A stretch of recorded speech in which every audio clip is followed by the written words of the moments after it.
Hey guys, welcome to Bastion Time. I am your host Bastion and this is Nintendo News. Let's get to that news. A very amusing video from Mega64. They sort of tried to decide what was really going on. Not really. The joke is, of course, this is not what was really going on, but what was really going on with Sakaguchi, the guy who created Final Fantasy. You know, there's the whole thing, the whole mythology about Final Fantasy is that he was working with Square. He worked at Square, and then he was like, okay, this is going to be my last game.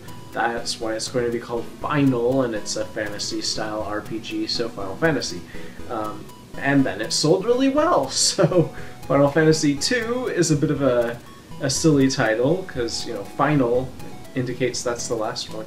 But, so this kind of tells the story, the fictional story about how things went from that point all the way up to his being fired from Square and himself orchestrating that firing, and it's all very amusing if you're into Final Fantasy at all, especially the early era, the Sakaguchi era, the good era.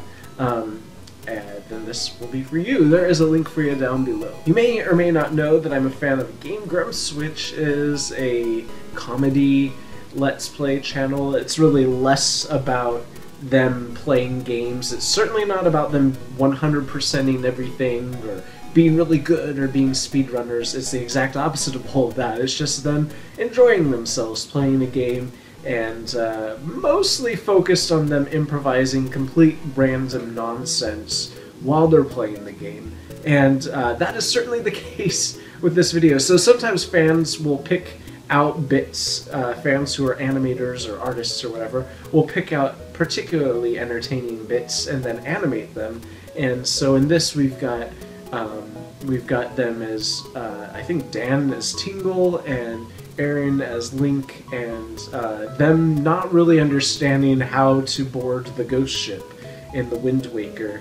It is very amusing, especially to those of us who are extremely familiar with the Wind Waker, and we can get a little frustrated because it seems so easy to us, but for a first-time player, maybe not so obvious. But anyways, very amusing if you want to check it out. I don't think there's any swearing in this one for once. They're usually very dirty with their language, but not in this instance, I think. So I think everybody can watch this one. Of course, now that I say that, I'm going to be feeling really bad if whatever. I'm sure if you haven't heard a swear word, then you will at some point. There is a link for you down below. And that is it for this episode of Nintendo News. See you guys tomorrow for more news. Bye, guys.